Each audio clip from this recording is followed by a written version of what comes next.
microscopia no estudo das células. Então, para o estudo das células, existem algumas limitações, né, que são bem pertinentes para que ocorra os estudos das células. A primeira delas, né, é obviamente em relação às pequenas dimensões celulares. Então, células são unidades aí que têm pequenas dimensões e isso dificulta o seu estudo. Um outro processo é a grande espessura da maioria dos tecidos. Então, ou seja, os tecidos, as células, né, compõem os tecidos. Né? Então, o aglomerado de células formam os tecidos. Esses tecidos, eles têm uma grande espessura, então não é possível de se colocar facilmente em um equipamento. Como é um aglomerado, então é difícil também de visualizar e fazer a análise precisa ali em seu estudo. Então, né, como é que você vai colocar, por exemplo, um músculo, estudar a célula de um músculo, por exemplo, ou um órgão vegetal, né, uma folha que tem uma espessura ali que dificulta o seu estudo, né? A gente não consegue visualizar a célula em si. E também em relação à transparência, porque as estruturas, as células, suas estruturas não têm contraste de coloração, o que dificulta nos estudos também. Né? Em relação às dimensões, só para a gente ter uma noção aqui, existe essa questão aqui que é a escala entre células vivas e átomos. Né? Então, se a gente pega ali só para a gente ter uma ideia dessa dimensão, né, e dessa redução aí que a microscopia alcança, né, na estrutura, a gente tem aqui, né, por exemplo, um dedo, dedo humano, né, se a gente faz um recorte em um pequeno pedaço, a gente vai chegar numa estrutura menor. Aqui vocês perceberem, a unidade vai reduzindo de 10 vezes a cada um, né, então aqui era de 20, caiu para 2 milímetros, né, então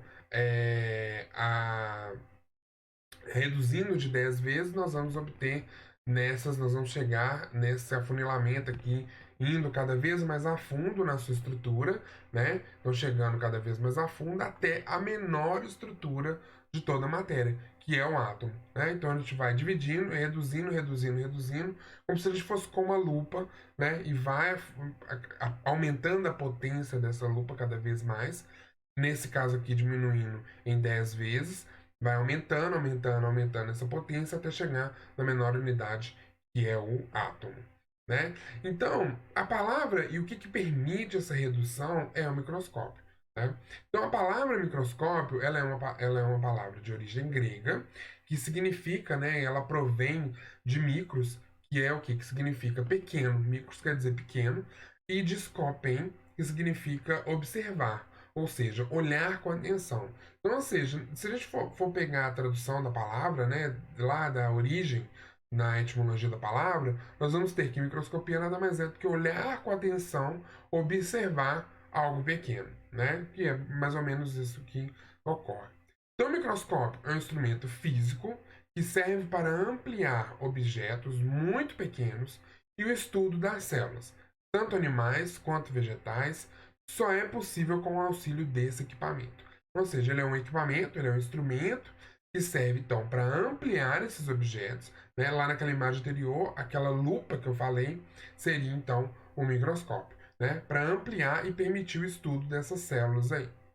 Então, dentro da biologia celular, conhecer o microscópio e seu funcionamento é tarefa indispensável para a nossa disciplina, para a disciplina de biologia celular.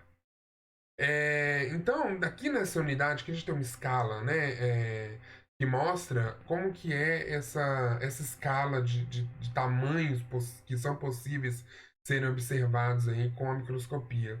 Então, o olho nu ele tem a capacidade de visualizar até aqui, né, aqui aproximadamente aqui pouco menos aí de 1 milímetro, né?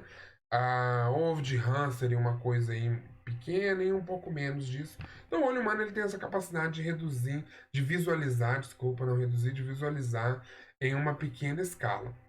Reduzindo essa escala de tamanhos aí, a gente tem o microscópio óptico, né? Que nós vamos falar de dois tipos de microscopia, a microscopia óptica e a microscopia eletrônica.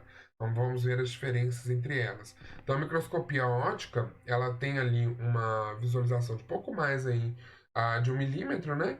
Até aqui perto de 10 nanômetros. Então, ou seja, então a microscopia óptica, eu consigo visualizar o ovo de rã, célula vegetal, célula animal, bactérias, vírus e ribossomos. Né? Então, até aqui, né, seria um limite para visualização da microscopia ótica.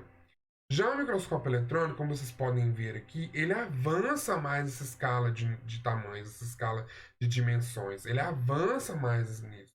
Né? Então, ele tem um poder de visualização maior, ele tem um poder de visualização aí, maior no sentido de que ele pega bem menores estruturas, pequenas estruturas bem menores do que o microscópio eletrônico. Então ele consegue ver em proteína globular, pequena molécula, né? Ele consegue ver ultraestruturas como, por exemplo, estômato, ver bem, assim, ele consegue fazer um estudo bem perfeito, assim, visualizar bem certinho o estômato, a epiderme de células vegetais, tricomas, enfim, ultraestruturas mesmo. O microscópio eletrônico ele tem essa capacidade. Então, a gente vai falar agora sobre os dois tipos de microscopia, né? Que é a microscopia ótica e a microscopia eletrônica. Vamos começar falando da microscopia ótica, que é o nosso famoso, nosso bom e velho microscópio de luz. Né? Ele é um instrumento mais real e possível de ser visto nas universidades e instituições de pesquisa, porque ele é mais barato, sendo que o microscópio eletrônico é um instrumento caríssimo, né?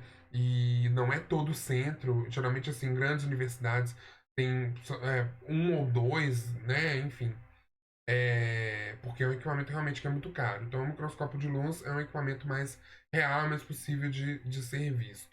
E também, como ele é muito caro, só pessoas muito bem treinadas que podem manusear um microscópio eletrônico, né? Que são recomendadas a manusear um microscópio eletrônico. O de luz, não. O de luz já é mais de um manuseio mais fácil e é mais acessível para todos. Todo microscópio de luz se compõe de partes mecânicas e de partes ópticas. Né? Então ele tem essas duas partes aí. Tem as partes que constituem, que são as partes mecânicas, e as partes aí, que são as partes ópticas. As partes mecânicas são base ou pé, né? Estativo, mesoplatina, tubos de encaixe ou canhão, parafuso macrométrico e micrométrico e revólver para troca de objetivas. As partes ópticas, por si só, né, são oculares, objetivas, condensador com diagrama, espelho para orientar o feixe luminoso ou luz embutida. Né? Então, o microscópio óptico ele tem essas partes, né? Bom, então o microscópio, né, ele é composto, né, como nós falamos, agora a gente vai ver aí, vai destrinchar ele mais, né? A gente tem aí, ele é composto por um sistema de lente de aumentos, uma parte mecânica e o sistema de iluminação. Né? O próprio nome dele já diz, ele é um microscópio óptico, né? Um microscópio de luz, então ele precisa de ter uma luz ali que vai passar pela amostra, né? Nós temos aqui então um microscópio que o caminho da luz até chegar no seu olho para visualizar. Né? Então existe uma fonte de luz que vai passar por um condensador que vai atingir a amostra, vai passar pela objetiva, depois vai chegar até o ocular e vai chegar até o seu olho, e aí você vai conseguir visualizar aquela amostra ali que você colocou. Então, a parte mecânica, vamos ver agora as partes que compõem o microscópio, né, e destrinchar.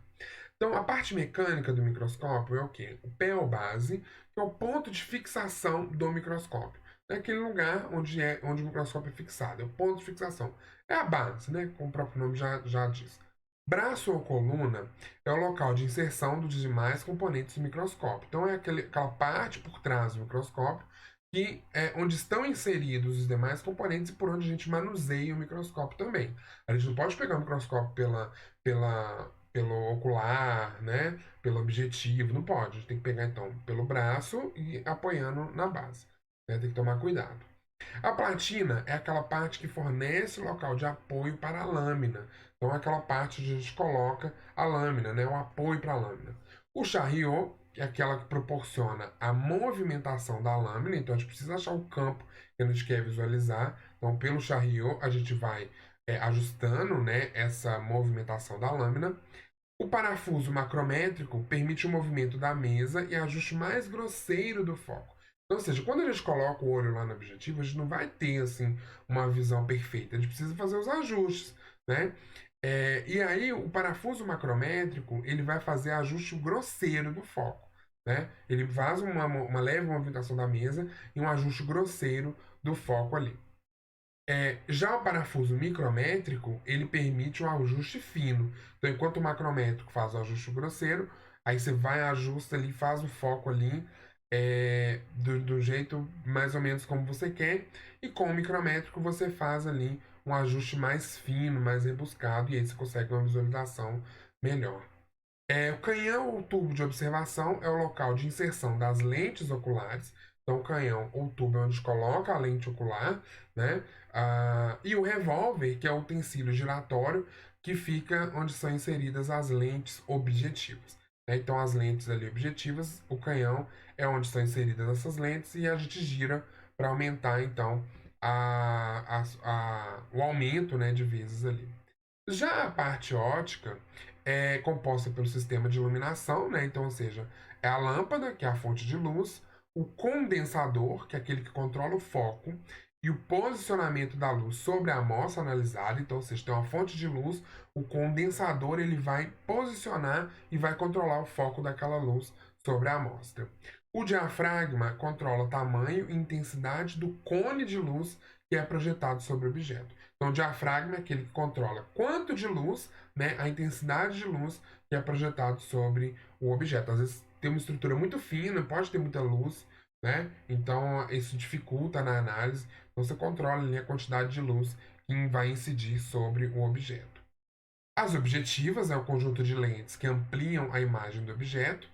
As lentes elas podem aumentar de 4 vezes, 10 vezes, 40 vezes e 100 vezes, né?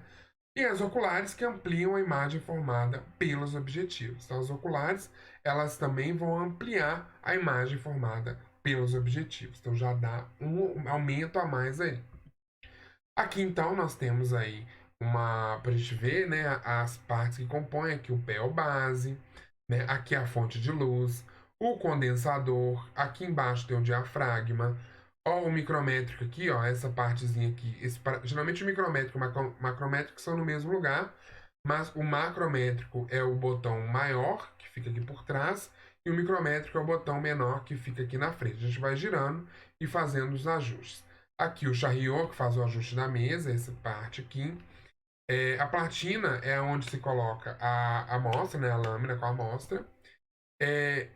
Para não haver confusão, gente, objetivo e ocular, é só pensar que objetivo é aquela que está perto do objeto a ser analisado, do objeto que é a amostra, né? E a ocular é aquilo que está perto do olho, do óculos, né? Perto do olho, né? Então, a ocular, ela é aqui e a objetiva é embaixo. O revólver é essa parte giratória ali, onde a gente troca.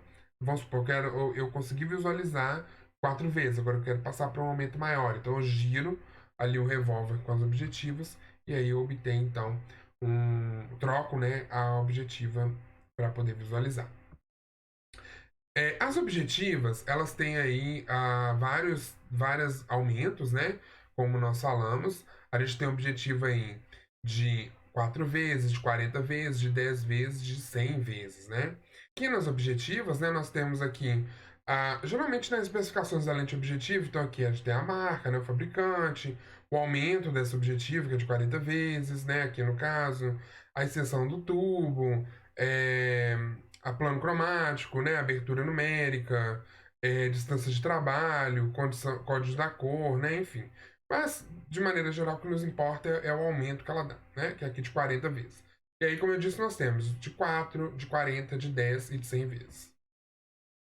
A lâmina, né, a visualização da lâmina, então, como ocorre, então aqui a gente tem um anel de correção, objetiva, a lente da objetiva, então lâmina e lamínula, né? Então ali a lâmina ela fica ali, a objetiva fica próxima da lâmina e aí faz a visualização, né, do material que você quer observar.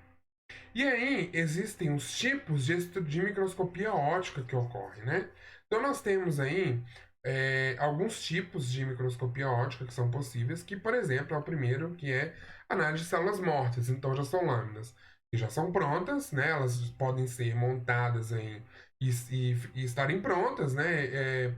E visualizar a qualquer momento, né? Com células mortas.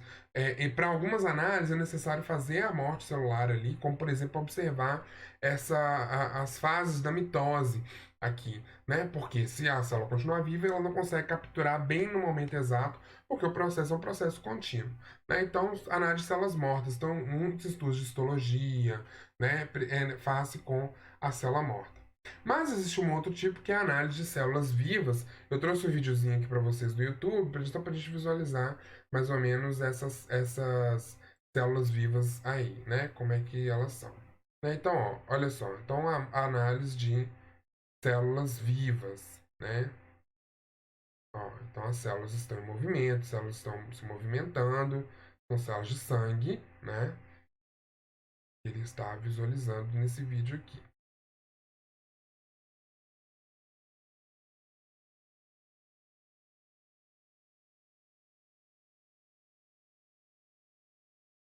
Aqui, ó, nós temos o espermatozoide, né? A célula de esperma, né? Células presentes no esperma. As células de os espermatozoides se movimentando, né? Também é um tipo de análise, né, que ocorre aí. É a microscopia de células vivas. Né? Isso pode entrar em estudos aí, por exemplo, de reprodução na área da zootecnia, né? Ou até mesmo na área aí de, enfim, né, de estudos reprodutivos humanos aí, enfim, né? Aqui nós temos os leucócitos, né? Como é que eles atuam, enfim. São vários tipos aí, né, de células que podem ser observadas. Então nós vimos aí que existe essa análise de células vivas, né, quando a gente quer ver motilidade da célula, enfim, tipo, vários aspectos. Existe essa análise de células vivas, como também existe a análise de células mortas, né? Que são, vamos supor, você tem um estudo que precisa analisar várias lâminas, né? É, enfim, e não consegue fazer isso em um tempo, sei lá, um dia, né? Então você prepara todas as lâminas e vai analisando ali no estudo das células mortas. Nós temos também um outro tipo de microscopia, que é a microscopia de campo claro, né? Que é a técnica mais comumente usada, que a gente mais conhece, que é quando a luz passa através da amostra. Então a luz ela vai passar através da amostra, fazendo com que a área observada seja bem iluminada. O feixe de luz passa através da amostra, sendo captado pelo objetivo. O microscópio usado pela maioria dos estudantes e pesquisadores é o microscópio de campo claro. Essa análise aí que nós vemos é a microscopia de campo claro. Por isso que tem uma coisa muito importante em relação aos cortes anatômicos que são feitos para visualizar. Os cortes têm que ser muito fininhos, os cortes têm que ser muito finos, porque precisa permitir que a luz passe. Porque se for corte muito grosso, você não vai conseguir visualizar aquele tecido ali, você não vai conseguir visualizar aquela célula. Então os cortes precisam ser muito finos, muito fininhos, para que você consiga observar. Porque essa espessura permite com que a luz atravesse aquele material, com que a luz passe e atravesse aquele material ali. E esse tipo de estudo de campo claro, ele é aplicado, né, muito usado para exame de rotina de lâminas histológicas, visualização de tecidos, de células, micro-organismos, laboratórios, na análise clínica e a pesquisa. Então aqui alguns exemplos, né, só alguns exemplos aqui da microscopia de campo claro. Então nós temos também a microscopia de campo escuro, né? Nesse tipo de microscopia, nós temos que alguns raios luminosos incidem na amostra e são captados pela lente objetiva, o que gera figuras luminosas em um fundo escuro, por isso o nome dessa técnica, né? Microscopia de campo escuro. Então vai gerar uma figura em um campo escuro. Apenas a luz que foi dispersa ou refratada pelas estruturas da amostra alcançam a lente. Então, ou seja, eu tenho uma estrutura, um objeto ali, a luz ela vai ser dispersa ou refratada por esse objeto, por essa amostra, e é essa luz que vai gerar, então, a imagem que vai ser captada pela objetiva e que vai gerar a imagem. É o mesmo princípio que nos permite ver as estrelas à noite ou as partículas de pó no feixe de luz em um projetor numa sala escura. Quando a gente está com projeção de slide, a gente vê assim aqueles pozinhos assim na projeção. É esse mesmo princípio ali da microscopia de campo escuro. É uma técnica indicada para amostras com pouco contraste, então são amostras que é difícil de ter um contraste.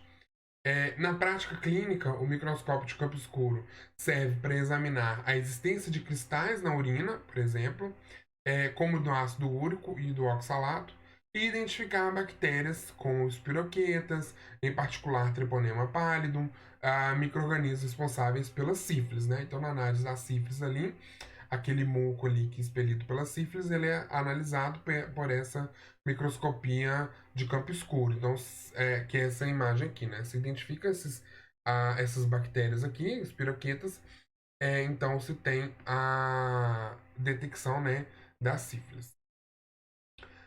Um outro tipo de microscopia que existe é a microscopia de fluorescência. Nesse tipo de microscopia, uma molécula com propriedade fluorescente emite luz em comprimento de onda na faixa visível quando exposta a uma fonte ultravioleta, né? Então, se eu tenho uma molécula ali que tem propriedade fluorescente, quando ela recebe, quando incide sobre ela uma fonte ultravioleta, ela vai emitir, então, uma luz com comprimento de onda na faixa do visível. O microscópio de fluorescência usa a capacidade de algumas moléculas em fluorescer sob luz ultravioleta, visualizando moléculas autofluorescentes, como a vitamina A, ou ainda marcando as amostras com a fluorescência introduzida. Então, por exemplo, se eu estou fazendo alguma análise, que eu introduzi em fluorescência por alguma molécula por algum motivo, como um marcador, por exemplo, eu uso esse tipo de análise para ver se deu certo essa minha técnica. A excitação e a emissão de luz das moléculas fluorescentes são reguladas por filtros para promover cor e contraste. É aplicada, então, para detecção de antígenos ou anticorpos nos procedimentos de coloração imunocitoquímicos. Moléculas fluorescentes específicas também podem ser injetadas em um animal ou diretamente em células usadas como rastreadores, né? Então, como eu quero usar como algum marcador, eu utilizo ali, né, coloco alguma molécula fluorescente e vou ver o caminho daquela molécula ali, né? E depois eu vou tentar detectar através dessa microscopia de fluorescência ali. Tais métodos são úteis para estudar as junções intercelulares, né? Rastrear a via de fibras nervosas na neurobiologia e detectar marcadores de crescimento em tecidos mineralizados. Aqui como é essa modelo aqui que fica nessa análise aqui. Então, uma etapa é muito importante em relação à microscopia, né? Nós vimos aí o microscópio, né? E suas partes constituintes, os tipos de microscópio, e agora nós vamos falar sobre as amostras. Então, em relação ao preparo das amostras, algumas etapas são importantes. Nós podemos analisar o material, por exemplo, a gente quer analisar uma célula vegetal. A gente pega a folha, faz cortes com bisturi e analisa, monta as lâminas e analisa aquele material ali. Mas tem alguns materiais que é necessário a gente fazer a fixação desse material, né? Então, ou seja, porque a folha a gente pega ela agora e tem que fazer o corte, fazer a lâmina agora, né? Ela não vai aguentar até amanhã ou depois de amanhã para fazer essas análises. Então, alguns materiais nós precisamos fixar esse material. E essa fixação ela é feita em uns blocos de resina, parafina, ou resina, tem algumas resinas específicas, né? Isso aí varia muito, né? Então tem muita variação. Então nós temos aqui só um exemplo, né, do molde do bloco, né? Coloca aqui uma parafina, uma resina líquida, coloca a amostra, né? E coloca mais completa ali com a resina e depois que aquilo endurece, você tem ali o bloco, né, com o material e aí corta num equipamento específico.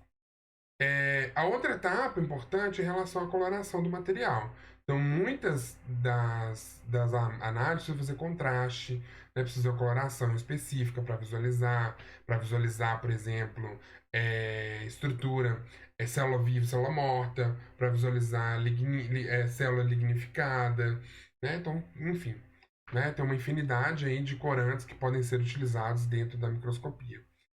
Em parte de blocar o material, que é esse processo aqui, né? Fixar em blocar o material é esse processo aqui. Aí o corte do material também, feito ou material fresco ou material emblocado, né? Também são etapas ali importantes. Então, em relação ao corte, né? Ele é feito nesses equipamentos aqui, que são os micrótodos, né?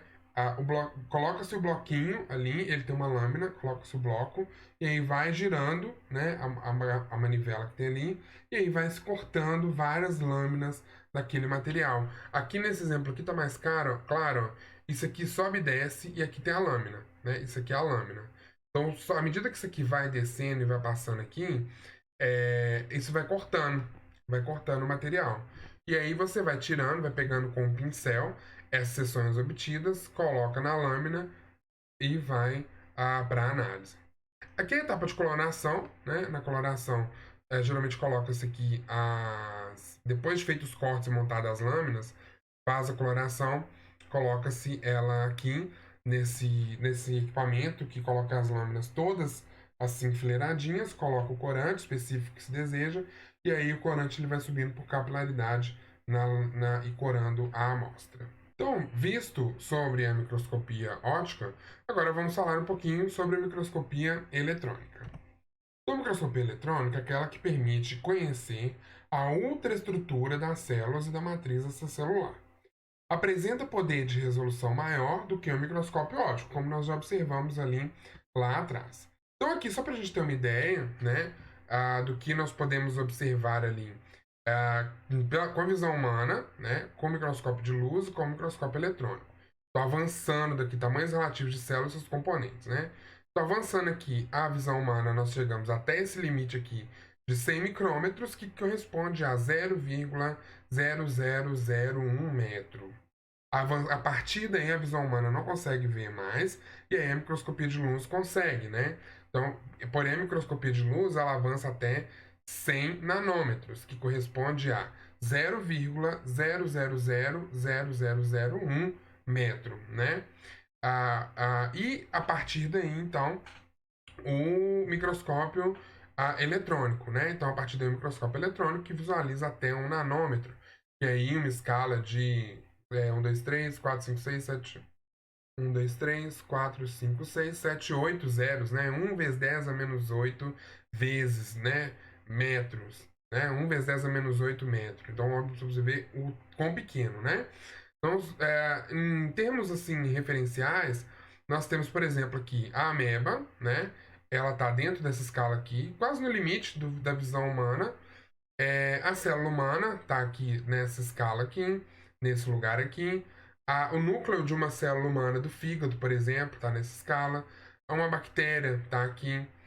Já entrando na microscopia eletrônica, nós temos aqui um ribossomo, poro da carioteca, a membrana plasmática. Então, todas as análises são possíveis graças à microscopia eletrônica, né? Então, a gente vê aí numa escala o que nós conseguimos visualizar aí em relação aos componentes. E dentro da microscopia eletrônica, nós temos alguns tipos também de microscopia eletrônica. A gente tem a microscopia eletrônica de transmissão, que a diferença básica entre o microscópio óptico e o eletrônico é que esse último, né, o eletrônico, não é utilizado ali a luz, mas sim feixes de elétrons. Então, a diferença primária, a diferença entre o microscópio óptico e o microscópio eletrônico é essa básica, a principal diferença é essa, que enquanto o microscópio óptico ele utiliza luz para fazer as suas visualizações, o eletrônico insere, joga, né, sobre a amostra um feixe de elétrons. No microscópio eletrônico, não há lentes de cristal, e sim bobinas, né? Então não são lentes que projetam aquela luz no microscópio eletrônico, são bobinas chamadas de lentes eletromagnéticas. Após o feixe de elétrons incidir na amostra, acarretará a emissão de elétrons com grande dispersão de energia que são coletados e amplificados para fornecer um sinal elétrico. Então, ou seja, quando os elétrons eles incidem na amostra, acarreta então a emissão de elétrons com grande dispersão de energia que são então coletados e amplificados, fornecendo então o sinal elétrico. Então, esse sinal é utilizado para modular a intensidade de um feixe de elétrons num tubo de raio catódicos, possibilitando assim, em uma tela, formar-se uma imagem de pontos mais ou menos brilhantes, semelhantes à de um televisor em preto e branco. Então, existe uma estrutura que coleta esse sinal emitido por esses elétrons ali após a incidência na amostra, e aí projeta-se, forma-se uma imagem com pontos mais ou menos brilhantes, semelhante a uma imagem, a um televisor em preto e branco, né? Não é possível observar material vivo nesse tipo de microscópio, então é necessário fazer toda uma técnica no preparo da amostra para esse tipo de análise, né? Não é possível visualizarmos material vivo. O material a ser estudado passa por um complexo processo de desidratação, fixação e inclusão em resinas especiais, muito duras, que permitem cortes ultra finos obtidos através das navalhas de diamante no instrumento conhecido como ultramicrótono. Né? Então, ou seja, então é preciso fazer o quê? É trabalhoso esse processo de fazer os blocos para microscopia eletrônica. Então são o quê? Faz-se a desidratação, depois fixação, inclusão, emblocamento em uma resina. E essa resina ela tem que permitir cortes ultra finos para que esses cortes possam ser feitos num ultramicrótomo com navalhas de diamante. Então, aqui um paralelo entre as principais diferenças entre a microscopia óptica e a microscopia eletrônica, só para a gente situar. Então, ó, a óptica, o uso de luz, né? A eletrônica, o uso de elétrons. A óptica amplia até 1.500 vezes e a eletrônica amplia até 250 mil vezes. Observa-se estrutura, na eletrônica observa-se ultraestrutura. Na ótica, a imagem geralmente é colorida, né? A gente consegue isso através de corantes. E na eletrônica, a imagem é em preto e branco. Aqui nós temos, então, uma análise, né? Aqui nós temos uma lâmina vista por microscopia óptica e uma lâmina vista por microscopia eletrônica.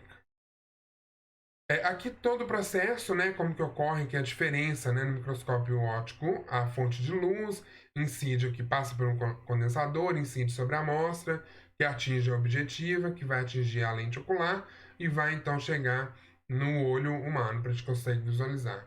Já no eletrônico de transmissão, né, a gente tem o canhão de elétrons que incidem uma lente do condensador, incide sobre a amostra, depois uma lente do projetor que vai projetar a imagem tela para visualização ou câmera digital que vai projetar aquela imagem ali obtida pelo feixe de elétrons.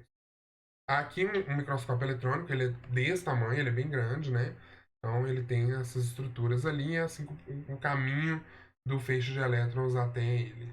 Existe um outro tipo de microscopia que é a eletrônica, que é de varredura, né?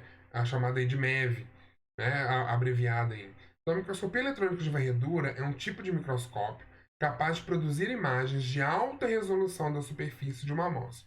Então, na microscopia eletrônica de varredura, eu consigo obter uma alta resolução na superfície de uma amostra. Devido à maneira com que as imagens são criadas, elas têm uma aparência tridimensional, úteis para avaliar a estrutura superficial de uma dada amostra. Então, a maneira com que as imagens são criadas, esse tipo de microscópio, permite com que eu tenha uma aparência tridimensional, uma aparência 3D, né, que permite com que eu faça a avaliação, avaliar, né, a estrutura superficial de uma dada amostra. Como o microscópio eletrônico comum ou de transmissão, o de varredura também usa feixe de elétrons, né? Não tem diferença no de transmissão, não. Ele também utiliza um feixe de elétrons. Mas, daí em diante, eles têm pouco em comum. Na verdade, são aparelhos complementares. Né? Então, em relação à transmissão e o varredura, eles, na verdade, a única coisa que se assemelha muito assim é em relação à utilização do feixe de elétrons. Mas eles são, na verdade, complementares. O microscópio eletrônico de transmissão possui poder de resolução muito maior, enquanto o de varredura tem a vantagem de fornecer imagens tridimensionais pelo exame da superfície das estruturas. Então, ou seja, eu consigo pegar uma resolução maior no microscópio eletrônico de transmissão, mas o de varredura eu consigo obter uma imagem tridimensional da superfície daquela estrutura. Então, um, na verdade, meio que complementa o outro. O microscópio eletrônico de varredura produz um feixe delgado de elétrons, cujo diâmetro pode ser modificado por um conjunto de bobinas defletoras, que o fazem percorrer o espécimen, né, a amostra, ponto por ponto, e ao longo de linhas paralelas, fazendo então uma varredura, por isso o nome. Então ele vai ponto por ponto daquela amostra e indo então ao longo de linhas paralelas. Então por isso que o nome é de microscópio eletrônico de varredura. Geralmente, os espécimes, né, as amostras, não precisam ser cortados para serem examinados nesse tipo de microscópio, e objetos de 1 centímetro ou mais podem ser examinados inteiros. Então, você monta o bloco inteiro e coloca ele na microscopia, ele então vai ser analisado. Não é necessário fazer aquele corte, corte ultra fino, em micrótono, né? para fazer esse tipo de análise na microscopia eletrônica de varredura. Um material pode ser analisado inteiro ali, obviamente dentro de uma limitação de tamanho desse inteiro, né? Em biologia celular, o microscópio eletrônico de varredura tem sido muito usado para estudo da superfície de células mantidas em cultivo. As micrografias são obtidas pela fotografia de imagem na tela do monitor e não pela ação dos próprios elétrons sobre um filme fotográfico, como acontece no microscópio eletrônico de transmissão. Né? Então tem essa diferença ali que as micrografias elas são obtidas por essa fotografia da imagem na tela do monitor e não pela ação dos próprios elétrons. Aqui nós temos alguns exemplos, e isso pode ser aplicado de que forma? Por exemplo, eu fiz um tratamento que eu quero visualizar ali se o estômago ficou modificado, se a abertura e fechamento do estômago está prejudicado, se a estrutura do estômago ficou prejudicada ou não, né? Enfim, se a parede celular ela está mais, se a superfície, né, da célula, daquela folha está enfim, sofreu modificações graças aos tratamentos, enfim, uma infinidade. Então aqui eu tenho a análise pela microscopia eletrônica de varredura, né, de grãos de pólen, né, aqui. E aqui nós temos imagens da superfície, ó, aqui são estômatos, né, que nós podemos ver estômatos abertos, estômatos fechados, aqui graças à microscopia eletrônica. E aqui tricomas, né, a gente consegue ver a estrutura de tricomas. Né? Então, por exemplo, em algumas análises aí com plantas medicinais que o composto está presente em alguns tipos de tricomas glandulares. A gente consegue visualizar a ultraestrutura desse tricoma e ver se o tratamento está fazendo efeito nessa ultraestrutura ou não. Né? Eu consigo visualizar essas análises ali. Aqui tem um microscópio de varredura, né? Como que é feito. Então aqui o canhão de elétrons passa por um condensador, há um defletor de feixe, né? Passa por uma lente objetiva. Aqui está a amostra, né? Então elétrons a partir da amostra vai por um detector e então é projetado em uma tela de um vídeo aí, certo? Então, pessoal, é isso. Por hoje é só. E a gente se encontra na próxima aula. Tchau, tchau.